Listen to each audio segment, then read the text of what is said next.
के विजेता, मोक्ष मार्ग के प्रतिपादक, धर्म तीर्थंकर समर्थकान महावीर स्वामी के चरणों में कोटि कोटि वंदन करते हुए एक भवावतारी चर्चा चक्रवर्ती विष्णु प्रतिज्ञाधारी अखंड बाल ब्रह्मचारी आचार्य सम्राट पूज्य श्री जयमल जी महाराज साहब के चरणों में कोटि कोटि वंदन करते हुए उन्हीं के 11वें पट्टेदार आचार्य सम्राट पूज्य श्री शिवचंद्र जी महाराज साहब के चरणों में कोटि कोटि वंदन। जय गजाधिपति व्याख्यान वाचस्पति उग्र विहारी वचन सिद्ध साधक 12वें पट्टेदार आचार्य प्रश्री पार्षद चंद्र जी महाराज साहब घोर तपस्वी उपाध्याय प्रश्री बुलंद चंद्र जी महाराज साहब मेरे नंतर के आया मन जीवन उद्धारक परम पूज्य गुरुदेव डॉक्टर श्री पदम चंद्र जी महाराज साहब के चरणों में कोटि कोटि वंदन करते हुए सभी गुरु भगवंतों के चरणों में वंदन करते हैं। गुरुदेव की आज्ञा से आत्मबंधु अनंत अनंत ज्ञानी सर्वज्ञ सर्वदर्शी तीर्थंकर प्रभु महावीर स्वामी, जिन्होंने संसार के भव्य प्राणियों को जिनवाणी के माध्यम से परोपकार की भावना जगाई, क्योंकि प्रभु महावीर स्वामी का जो जीवन है वो जीवन भी परोपकार से पूरित था। आपने देखा कि किस तरह से वर्तमान और बालक अवस्था के दौरान भी हमेशा परोपकार की भावना रखते थे। जब सायंकालीन खेल समाप्त होने के बाद जितने भी खिलौने होते वो क्या कर दिया, सभी बालकों को डोनेट कर दिया, दे दिया। यानी उनके मन में परस्पर एक दूसरे के प्रति उपकार करने की भावना हमेशा जागृत हो। यानी जन कहते हैं कि जो साधक परोपकार की भावना रखता है उसके जीवन के अंदर पुण्य इतना प्रबल हो जाता है कि सामने वाले की खुद की जो अड़चने हैं वो सारी बाधाएं अड़चने अंतराय सहज में दूर हो जाती है। एक कथा प्रसंग जो गुरुदेव के मुखारबिन से सुना था जो मुझे याद आ रहा है। एक गांव के अंदर एक माँ और बेटे रहते थे। ज्यादा कुछ धन वैभव था नहीं, गरीबी की अवस्था थी। बस जंगल के अंदर वो माँ जाती, लकड़ियां लेकर के आती और उन लकड़ियों को बेचने के बाद जितने भी पैसे मिलते उसे जीवन यापन कर लेते थे। आत्मबंधु, अब जब उसका बेटा यौवन अवस्था को प्राप्त कर चुका है, बड़ा हो गया है, तो माँ की इच्छा होती है कि बेटे की शादी हो जाए और बहू आ जाए तो मैं क्या कर सकती हूँ, थोड़ा सा विश्राम कर सकती हूँ। वो माँ अपने बेटे को बार बार बोलती है कि बेटा तुम शादी कर लो, शादी के लिए मान जाओ तो मेरा भी एक काम क्या होगा, आसान हो जाएगा। कब तक मैं सारा घर का काम करती रहूंगी, मैं भी अब बूढ़ी हो चलेगी। आत्मबंधु, आप भी बहुत सपने संजोते हैं कि घर में बहू आएगी और मैं प्रवचन सुनने के लिए आऊंगी, घर में बहू आएगी तो मैं थोड़ा दूसरी जगह पर ध्यान दे सकती हूँ, थोड़ा समय मिल जाएगा। लेकिन गुरुदेव डॉक्टर श्री पदम चंद्र जी महाराज साहब की मुखारबिन से मैंने सुना है कि आई बहू आयो काम, गई बहू, अरे बोल तो दीजिए, आई बहू आयो काम, गई बहू गयो काम। आपने सोचा था कि बहू आएगी तो मैं बुढ़ापड़ी हो जाऊंगी, लेकिन ऐसा कभी होता नहीं। जब नई नई घर में बहू आती है तो आपके मन में चिंतन चलता है कि अभी तो ये नई नई बहू आई है, इसको घर का माहौल एडजस्ट होना पड़ेगा। और पुराने जमाने के अंदर घर का सारा काम पहले से ही सिखा देते, लेकिन आज का जमाना थोड़ा सा अलग है। पढ़ाई करते करते शादी हो जाती है तो घर का काम सीखा नहीं, आया नहीं, उससे पहले क्या कर देते हैं, शादी कर देते हैं। फिर ससुराल में आने के बाद जब काम करना आता नहीं तो उस समय सासू जी अगर 2-3 शब्द बोल देते हैं तो वो सहनशीलता नहीं होती है, तो फिर बात का क्या बन जाता है, पतंगड़ बन जाता है, राई का पहाड़ बन जाता है। आत्मबंधु, आपने सोचा था कि थोड़े से फ्री हो जाएंगे, लेकिन आपको क्या करना पड़ रहा है। पहले तो जब आप अकेले थे उस समय आप अपने अनुसार कार्य कर लेते, टाइम फ्रेम की कोई जरूरत नहीं होती। आप सोचते कि पहले प्रवचन सुन लूंगी, बाकी जो काम पेंडिंग है उसे मैं बाद में कर लूंगी। लेकिन बहू आने के बाद आपकी रिस्पॉन्सिबिलिटी, आपकी ड्यूटी बढ़ जाती है, क्योंकि आप जो आदर्श स्थापित करोगे आगे से आगे नेक्स्ट जनरेशन टू जनरेशन वैसा ही चलेगा। अगर आप काम को साइड में रख करके अगर आपने नजरअंदाज कर लिया तो वही संस्कार आप किसको दे रहे हो, आप अपनी बहू को दे रहे हो। तो फिर कल दिन अगर कोई काम इंपॉर्टेंट रहेगा तो वो क्या करेंगे, सोचेंगे कि उनकी जो प्रायोरिटी होगी, उनका जो महत्वपूर्ण कार्य होगा उसके लिए वो पहले और वो काम को साइड में रखते हैं। मन में वो वही सोचते हैं कि सासू जी ने भी तो एक बार इम्पोर्टेंट काम था, इसलिए उन्होंने क्या कर दिया था, इस काम को साइड में रख दिया था, तो मैं भी क्या कर सकती हूँ, साइड में रख सकती हूँ। सोचना गलत नहीं है, लेकिन अपेक्षाकृत कभी कभी ये प्रॉब्लमैटिक हो सकता है, समस्या को निमंत्रण देना हो सकता है। तो फिर घर के अंदर जो व्यवस्था बनी रहनी चाहिए वो व्यवस्था बनी नहीं रहती। फिर बाद में थोड़े समय बाद जब आपको धर्म ध्यान की भावना और जागृत होती है, फिर बहू के बच्चा हो जाता है, आपके पोता पोती हो जाते हैं, उस समय आप सोचते हो कि बहू अकेली है, बच्चे को संभाल नहीं पाएगी। आपकी सोच देखिए कितनी नेगेटिव है। आप मन में सोचते हो कि बहू के छोटा सा बच्चा है और बच्चे को संभाल नहीं पाएगी। थोड़ा सा आप टाइम फ्रेम में पीछे जाइए, टाइमलाइन में पीछे जाएंगे तो आप देखोगे कि आपके सासू जी के कितने बच्चे होते थे उस जमाने के अंदर। एक एक घर में एक एक क्रिकेट की टीम खड़ी होती थी नहीं? बच्चे किधर बड़े हो जाते पता ही नहीं चलता, और उनको कौन सिखाए कि बच्चों का लालन पालन पोषण कैसे करना। लेकिन आज की तारीख में आपकी ये नेगेटिव साइकोलॉजी है कि वो एक बहू अपने इकलौते बच्चे को संभाल नहीं पाएगी, इसीलिए आप क्या बन जाते हो, बेबी सिटर बन जाते हो, आप बेबी सिटिंग करते हो, तो फिर टाइम नहीं मिलता। फिर बच्चे थोड़े से बड़े होते हैं तो फिर आप कहोगे कि बच्चों के जो टाइम फ्रेम है, बच्चों का जो स्कूल का टाइमिंग है, बच्चे वापस स्कूल से वापस ट्यूशन जाते हैं, फिर बाद में दूसरे करिकुलर एक्टिविटीज के लिए अलग अलग क्लासेस जाते हैं, इसीलिए बहू अकेली इतना सारा काम नहीं कर पाती है, इसीलिए आप क्या करते हो, उलझ जाते हैं। और बहुत बार जैसे आपने सन्नी जी से सुना कि बात का बतंगड़ कब होता है, जब छोटी छोटी बातों पे लड़ाइयाँ होती है। कभी भी हमेशा ध्यान रखना कि बड़ी बड़ी बातों पे कभी लड़ाई नहीं होती, छोटी छोटी बातों पे ही लड़ाइयाँ होती है। इसलिए ज्ञानी जी ने कहा कि कोशिश करो कि जितनी भी छोटी छोटी बातें हैं उन सबको इग्नोर करने का प्रयास करो, उसे नजरअंदाज करने की अगर क्षमता आ जाए तो छोटी छोटी बातों का कोई भी पहाड़ जितना क्लेश नहीं होता। घर के अंदर रामायण और महाभारत नहीं होगी। तो इसीलिए कहा कि आई बहू आयो काम और गई बहू गयो काम। जब बहू बिगड़ जाती है तो आपके पास टाइम ही टाइम है। ठीक उसी प्रकार वो माँ सोचती है कि मेरे बेटे की शादी हो जाएगी तो मेरे बुढ़ापे में सहारा बनेगी। आत्मबंधु, कौन किसका सहारा बनेगा और कौन किसकी सेवा करेगा ये तो आज की तारीख में बता नहीं सकते, क्योंकि जो परोपकार की भावना होनी चाहिए आज के जमाने में वो देखने को बहुत कम मिलती है। तत्वार सूत्र के अंदर कहा, तत्वार सूत्र के 5वें अध्ययन के अंदर कहा जाता है परस्परोपग्रहो जीवानाम, यानी आज का विज्ञान भी मानता है थियरी ऑफ इकोलॉजी। इकोसिस्टम के अंदर, प्रकृति के अंदर एक संतुलन है कि एक जीव अपने अस्तित्व के लिए दूसरे जीव का परस्पर उपग्रह करता है, परस्पर सहयोग से ही जीवन यापन किया जा सकता है। आप सोचो कि आप अकेले जीवन जी सकते हैं? आपके बॉडी के अंदर बहुत सारे बैक्टीरिया, बहुत सारे माइक्रो ऑर्गेनिज्म, जीवाणु है जिनके कारण से आपका भोजन डाइजेस्ट होता है, जिनके कारण से शरीर के अंदर जो भी प्रक्रियाएं हैं वो पूर्ण होती है। उनके बिना काम चलेगा नहीं चलेगा। और जब वहां पर आपके शरीर के अंदर जो जो माइक्रो ऑर्गेनिज्म हेल्प करते हैं वो अगर नहीं रहते हैं, फिर बाद में आपको डॉक्टर क्या देता है, प्रीबायोटिक और प्रोबायोटिक देते हैं, जिसके कारण से आपका डाइजेशन व्यवस्थित हो सके।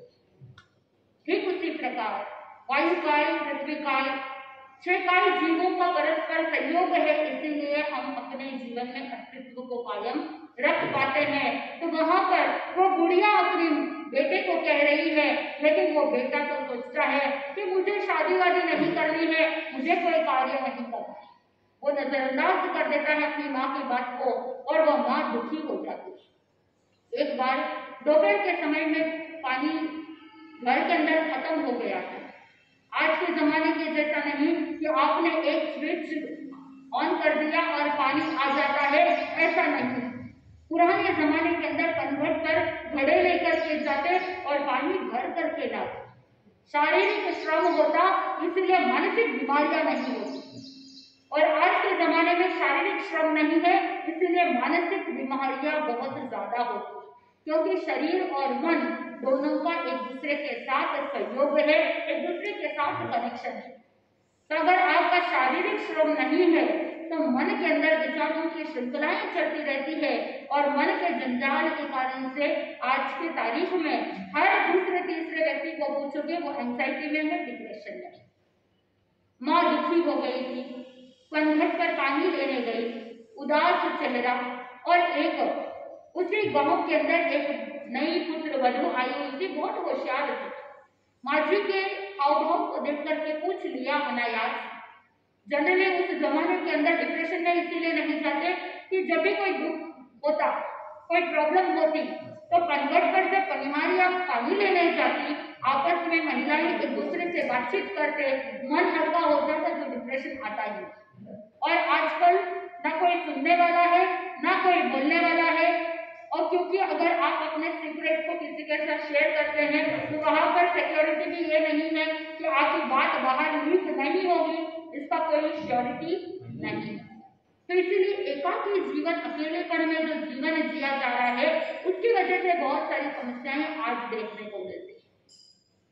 उस जमाने के अंदर वो माँ जी को पूछ लिया, माँ जी आपका चेहरा आज उदास क्यों है, आप क्यों चिंतित है। उस समय वो बुढ़िया कहती है कि मेरा बेटा शादी के लिए मान भी नहीं रहा है, कितनी बार कहती है। लेकिन वो पुत्र वधू बहुत होशियार थी, उसको थोड़ा नॉलेज था। उसने कहा कि माँ जी एक काम कीजिए, आप चिंता मत कीजिए, दूर एक पहाड़ पर एक महात्मा जी रहते, और वो महात्मा जी रोज प्रतिदिन हर दिन 3 प्रश्न के उत्तर देते। तो इसीलिए आप एक काम करो, आप अपने बेटे को वहां भेज दो, महात्मा जी के पास भेज दो, और अगर महात्मा जी उन प्रश्नों का उत्तर दे देंगे तो आपकी प्रॉब्लम क्या हो जाएगी, सॉल्व हो जाएगी। तो आप अपने बेटे को भेज दो। बुढ़िया को ये युक्ति, ये उपाय अच्छा लगा। घर आने के बाद जब बेटा शाम को घर लौटता है तो उस समय वो माँ अपने बेटे को कहती है, बेटा तुम तो शादी के लिए मान नहीं रहे हो, कम से कम मेरा एक छोटा सा काम तो कर दो। बेटा आज्ञाकारी था, लेकिन बस शादी के मामले में आज्ञाकारी नहीं था। वो माँ को कहता है कि माँ बोलो क्या काम करना है। माँ ने कहा बस करना कुछ नहीं है, दूर पहाड़ पर एक महात्मा जी रहते हैं, वहां जाओ और उनके दर्शन करके, उनसे मिल करके बस एक प्रश्न का उत्तर लाना है। बोलो पूछना ही तो है, करना तो कुछ है नहीं, क्या प्रश्न है। तो महात्मा जी को पूछना कि मेरी शादी कब होगी। क्या पूछना। उस बेटे को कहा कि बेटा तुम महात्मा जी के पास जाकर के पूछना मेरी शादी कब होगी, मेरे घर में बहू कब आएगी, बस इतना ही पूछना है। बेटे ने सोचा चलो कोई बात नहीं, पूछ लेते हैं। उस जमाने के अंदर भत्ता साथ में लेकर के था। आज के जमाने के जैसा तो है नहीं कि आप रेलवे स्टेशन पर ही ऑर्डर कर दो, या रेलवे के अंदर ही, ट्रेन के अंदर ही पेंट्री कार हो। उस जमाने में ऐसा कुछ नहीं था, पैदल चलना होता था और भोजन साथ में लेकर के चलते। इधर वो बेटा रवाना होता है, चलते चलते पूरा दिन व्यतीत होता है। खाने के लिए साथ में रोटी वगैरह भोजन जो माँ ने डाला था उसका उपयोग कर लिया, और कहीं नदी दिख जाती, कुआं दिख जाता तो पानी पी करके पेट भर लेता था। ऐसे चलते चलते पूरा दिन व्यतीत हो गया। शाम होने को चली थी और इससे पहले ही भोजन करने के बाद पानी पीना था, पानी नहीं दिख रहा नजदीक में। तो इधर उधर ढूंढते ढूंढते उसे एक किसान नजर आता है। किसान को देखा, खेती कर रहा है, तो उस युवक ने सोचा कि किसान को तो पता ही होगा, उसके पास तो पानी मिल ही जाएगा, क्योंकि खेत के अंदर तो पानी रहेगा ही रहेगा, मैं जाकर के पूछ लेता।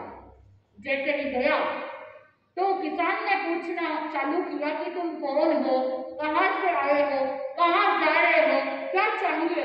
उस समय वो सारी बात बताता है कि मैं अमुक अमुक गाँव में रहता हूँ और मैं दूर पहाड़ी पर महात्मा जी के दर्शन के लिए जा रहा हूँ। महात्मा जी प्रतिदिन 3 प्रश्न के उत्तर देते हैं, तो मेरी एक जिज्ञासा है, एक प्रश्न है, उसका उत्तर लेने जा रहा हूँ। कृपा करके मुझे प्यास लगी है, पीने के लिए पानी दे दो। किसान ने पीने के लिए पानी दिया और साथ में उस युवक को कह दिया कि भाई जब तुम जा ही रहे हो तो मेरा भी एक काम कर दो। पूछा क्या काम करना है। महात्मा जी को कहा, महात्मा जी को पूछना कि मेरे खेत के अंदर जो अनार के पौधे हैं, वो अनार के पौधे पल्लवित और पुष्पित नहीं हो रहे हैं। महात्मा जी से पूछना कि अनार के फल कब लगेंगे। क्या पूछा, अनार के फल कब लगेंगे। क्या आप होते तो ऐसे छोटे छोटे प्रश्न पूछते, आप होते तो पूछते कि मुझे करोड़ों की दौलत कब मिलेगी, मेरे घर कब होगा, मेरे बंगला कब होगा, घर नहीं, मेरे बंगला कब होगा। इच्छाओं की कोई सीमा नहीं। वहां पर उस जमाने के अंदर छोटी छोटी बातों से खुश हो जाते। वो किसान पूछ रहा है कि अपने अनार का पौधा फल कब लगाएगा। वहां से युवक ने कह दिया कि भाई मैं पूछ लूंगा, कोई दिक्कत नहीं है, मेरे को कोई प्रॉब्लम नहीं, क्योंकि मेरे पास तो मेरा एक ही प्रश्न है और ये किसान का दूसरा प्रश्न। महात्मा जी कितने प्रश्नों का उत्तर दे दे, 3। तो अब आगे बढ़ा, आगे चलते चलते चलते रात होने वाली थी। रात्रि के समय में चल नहीं सकते, घना जंगल है, तो सोचा कि कहीं ऐसा स्थान मिल जाए तो विश्राम करो। और जैसे ही दूर उसको एक कुटिया नजर आती है, सोचा कि जो भी कुटिया के अंदर रहेंगे उनसे परमिशन लेके रात को सो जाऊंगा और सुबह सूर्य की पहली किरण वहां से प्रस्थान कर जाऊंगा। जैसे ही दरवाजा खटखटाया, उस घर के अंदर एक व्यक्ति रहता है और उसकी एक जवान बेटी रहती है। जब घर के अंदर कोई जवान बेटी हो तो उसकी सेफ्टी सिक्योरिटी के बारे में बहुत चिंता पिता को होती है। तो उसने देखा और देखने के बाद बाहर से ही सारे प्रश्न पूछ लिए कि तुम कौन हो, क्या हो। उसकी सेफ्टी देखना बहुत जरूरी था। तो उस समय वो युवक कहता है कि मैं अमुक अमुक गांव से आया हूँ, सारी डिटेल बता दी और कहा कि बस रात्रि विश्राम के लिए स्थान चाहिए, एक खाट दे दो, यहाँ पर सो जाऊंगा और सुबह सूर्य की पहली किरण में यहाँ से प्रस्थान कर जाऊंगा। उस युवक की बात सुनने के बाद उस व्यक्ति को ऐसा लगा कि कोई खतरा नहीं है, दिखने में सुनने में तो सज्जन व्यक्ति लगता है, तो रुकने के लिए स्थान दे दिया। और जब स्थान दिया है तो रात लेट हो रहा था, तो भोजन का समय था, तो उस व्यक्ति ने उस युवक को भोजन भी परोस दिया। सारी बातचीत कर ली और बातचीत करने के बाद वो व्यक्ति भी कहता है जब तुम महात्मा जी के पास जा ही रहे हो तो मेरी भी एक क्या कर देना, मदद कर देना, मेरा भी एक प्रश्न पूछ लेना। बहुत लंबे समय से मेरी जो बेटी है वो बोलती नहीं। महात्मा जी को जाकर के पूछना कि मेरी बेटी कब बोलेगी। युवक ने कहा कि कोई बात नहीं, पूछ लूंगा। सुबह सूर्य की पहली किरण, वो युवक वहां से प्रस्थान करता है। चलते चलते एक पहाड़ आता है और उस पहाड़ में एक गुफा होती है। उस गुफा में एक महात्मा जी बैठ करके ध्यान कर रहे। जिन महात्मा जी से मिलना था वो दूसरा पहाड़ था, उससे पहले एक और पहाड़ जहाँ पर गुफा में महात्मा जी ध्यानस्थ बैठे। जाकर दंडोत किया, नमस्कार किया और उसके बाद महात्मा जी ने जैसे ही आंखें खोली, देखा युवक खड़ा है। पूछा कि भाई तुम कौन हो, कहाँ से आए हो, कहाँ जा रहे हो, कहाँ क्या करने जा रहे हो। सारे प्रश्न का उत्तर उस युवक ने दे दिया कि कहाँ से आया, कहाँ जा रहा है और प्रश्न पूछने की सारी बात बता दी। महात्मा जी कहते हैं कि भाई लंबे समय से मैंने संन्यास लिया है, साधना करी है, लेकिन फिर भी साधना की अभी तक सिद्धि फल नहीं मिला। महात्मा जी से मेरा भी एक प्रश्न पूछ लेना कि महात्मा जी को पूछना कि मुझे मेरी साधना की सिद्धि कब मिलेगी। आत्मबंधुओं, महात्मा जी कितने प्रश्नों का उत्तर देते हैं? 3, लेकिन प्रश्न हो गए कितने? 4। अब करना क्या?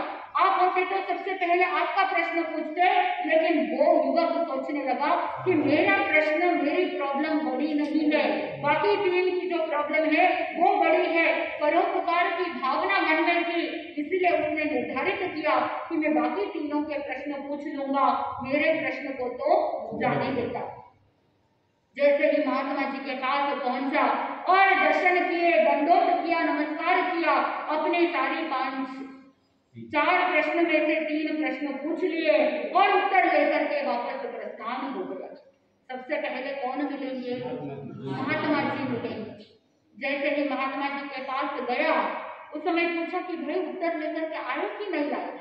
तो उस समय वो युवक कहता है कि महात्मा जी ने कहा है कि आपने लंबे समय से संन्यास लिया है, प्रभु का ध्यान करते हैं, लेकिन प्रभु का नाम स्मरण करते करते, प्रभु का ध्यान करते करते आपका मन प्रभु के ध्यान में नहीं रहता, लेकिन आपकी जटा में जो रत्न छुपाया हुआ है, आपका ध्यान कहाँ रहता है? उस सर पर रहता है। इसीलिए आपको सिद्धि की प्राप्ति नहीं हो रही है। कहीं आपकी भी ऐसी दशा तो नहीं कि माला गिन रहे हैं, मणके गुड़क रहे हैं, लेकिन आपके मन में सारी दुनिया की सारी बातें याद आ जाती है, आप मणके गुड़ाते रहते हैं और फिर देखते रहते हैं कि घर में काम हुआ कि नहीं हुआ, मणके गुड़ाते रहते हैं, प्रभु का नाम लेते रहते हैं, फिर देखते हैं कि ऑफिस के अंदर कोई डील साइन होनी थी, वो हुई कि नहीं हुई, तो फिर साधना का फल कैसे मिलेगा? महात्मा जी ने सोचा और उस युवक के सामने सच बात बता दी कि मैंने जब संन्यास लिया था तो मन के अंदर एक डाउट था कि मेरे जीवन की सिक्योरिटी कैसे होगी, कहीं कोई ऐसी परिस्थिति आ जाएगी तो मैं कैसे डील करूंगा। ऐसा सोच करके मैंने क्या किया था, अपनी सेफ्टी के लिए एक रत्न साथ में रख लिया। वास्तव में महात्मा जी सही कहते हैं कि इतने वर्ष संन्यास लेने को हो गए, अब तक तो कोई प्रॉब्लम आई नहीं, अब बुढ़ापा हो चला है, अब कितना तो जीना है, अब इस रत्न की आवश्यकता नहीं है। तुरंत वो जटा में से रत्न निकाल करके किसको दे दिया? उस युवक को दे दिया। वो युवक मना करता है, नहीं मुझे रत्न की आवश्यकता नहीं। तो उस समय वो महात्मा जी कहते हैं, अब मुझे भी तो इस रत्न की जरूरत नहीं है, मुझे तो संन्यास लेके इतने वर्ष हो गए, अब बस प्रभु के स्मरण में अपने जीवन को व्यतीत करना है। तो वहां पर वो युवक को नमस्कार करके रवाना होता है। परोपकार की भावना रखी तो खुद की गरीबी भी क्या हो गई, दूर हो गई। अब आगे चलते चलते नेक्स्ट कौन मिलेंगे? अब वो व्यक्ति मिलेगा जो कुटिया के अंदर है। उसका प्रश्न था कि मेरी बेटी कब बोलेगी। जैसे ही उस कुटिया के दरवाजा खटखटाया और उसके बाद जैसे ही अंदर गया तो वो व्यक्ति पूछ लेता है कि तुमने मेरे प्रश्न का उत्तर पूछा कि नहीं पूछा। उस समय वो सारी बात बता देता है कि मैंने प्रश्न का उत्तर ले लिया है। और महात्मा जी कहते हैं कि जिस समय आपकी बेटी उसके होने वाले पति को देखेगी तो सहज में अपने आप बोल देगी। जब घर के अंदर कोई गेस्ट आते हैं तो आप उनके लिए क्या लाते हो? पीने के लिए पानी लेकर के आते हो।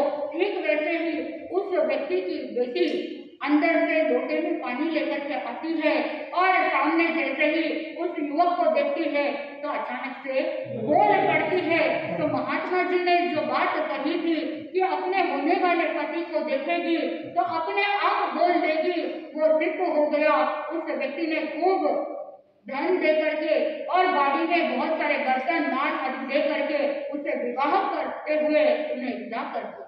देखो खुद की प्रॉब्लम भी तो वही थी कि शादी कब होगी और धन संपत्ति कैसे मिलेगी, गरीबी कैसे मिटेगी। अपने आप परोपकार की भावना रखी तो सारी समस्याएं अपने आप हल हो गई। अब वो वहां से प्रस्थान करता है और प्रस्थान करने के बाद आगे चलते चलते किसान मिल जाता है। किसान ने भी पूछा कि मैंने जो प्रश्न पूछा था उसका उत्तर लाए कि नहीं लाए। तो युवक कहता है आपका जो अनार का पौधा है उसके अंदर पोषण नहीं जा रहा है क्योंकि उसकी जड़ के नीचे एक घड़ा है। वो किसान सोचने लगा कि पौधे के नीचे घड़ा कैसे हो सकता है। तो तुरंत एक कुदाली ली और जमीन खोदने लगे। जैसे जैसे खोदते गए आवाज आती है, उसको विश्वास हो जाता है कि सच में जड़ के पास क्या है, घड़ा है। इसीलिए पानी डाल रहे हैं, खाद डाल रहे हैं, फिर भी उसका पोषण पौधे तक नहीं पहुंच रहा है। इसीलिए अनार फल नहीं दे रहा। जैसे ही खोदना चालू किया, वो घड़ा जैसे ही आवाज आती है, उस घड़े को निकाला तो खूब सोना, चांदी, हीरे, पन्ने, माणक, मोती, जवाहरात पूरा घड़ा भरा हुआ है। और उस समय को किसान कहता है कि इस पर अधिकार किसका है, मेरे अकेले का नहीं है। अगर तुम महात्मा जी को पूछ करके नहीं आते तो मुझे ये धन मिलता नहीं। इसीलिए इसका 50% क्या करना, तुम ले लेना। आज गवर्नमेंट के रूल्स भी तो यही कहते हैं कि एक लेवल तक जो जमीन के अंदर से धन मिलता है वो स्वयं ग्रहण कर सकते हैं, लेकिन एक लेवल के बाद जो मिलता है वो किसका हो जाता है, गवर्नमेंट का हो जाता है। इधर वो बहुत ही निकट था, तो इसीलिए वो धन का अधिकारी कौन बना, किसान बना। लेकिन उसके मन में भी वो उपकारी के उपकार को देखने की भावना थी। ऐसा नहीं कि सामने वाले के उपकारों को भूल गया। वो किसान ऐसा अपकारी नहीं था, वो उपकारी के उपकार को मानने वाला था। तो उसने जबरदस्ती 50% जितना जो धन था वो किसको दे दिया, युवक को दे दिया। अब वो सारा तामझाम लेकर के अपने गांव को लौटता है। और जैसे ही वो बुढ़िया माँ इंतजार कर रही थी, उसकी अपेक्षा तो बस इतनी थी कि वो 8 बजे से प्रश्न का उत्तर लेकर के आ जाए।